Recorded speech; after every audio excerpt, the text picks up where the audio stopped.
Let's see how fast we can create, build, and deploy an Astro site. Let's go. We're going to start with npm create Astro at latest. This is a very cool interactive command line, and it's going to pick a project name for us by default that we can override. This time it chose subsequent sphere. Yeah, heck yeah, let's go with that. All right, we're going to start with the sample files. Yes, TypeScript, of course, and strict. And let's install those dependencies and initialize a Git repository. That process takes a few seconds. And when you're done, you can change into that project directory, which would be the name of the project you chose or the one that was chosen for you. Let's start our local development server with npm run dev just to see what we should expect in production.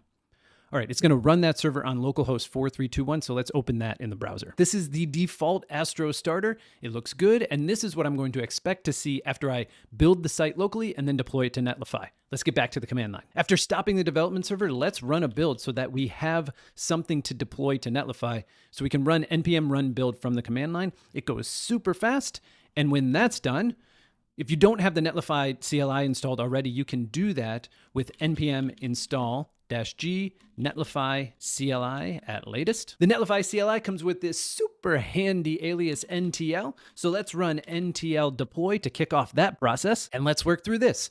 We're going to create and configure a new site. I'm going to add it to my personal account. And you can leave the site name blank. If we leave it blank, we get a suggestion, and I'm just curious to see if it is more or less interesting than subsequent sphere. So let's roll the dice. Oh, we got playful pothos. That one definitely wins, definitely. Okay, now we have to specify our published directory, and that's gonna be dist for Astro sites. And then Netlify is going to handle the deployment process. When this process finishes, it gives us a website draft URL, which is a deploy preview or a website that we can check to make sure everything looks good until we actually publish it to production. So let's open that URL. Here it is. It looks exactly like I think it should. So we're ready to publish it to production. Let's go back to the command line again. Let's run another deploy, except this time let's pass the prod flag to it. Dist again. Like before, we have a unique URL that is tied to this deployment. But we've also published this deployment, and so we have this public URL that is meant to be the production URL for our site. So let's open that one up. Here we go. This is exactly what I expected, and we now have a website in production after just a couple minutes.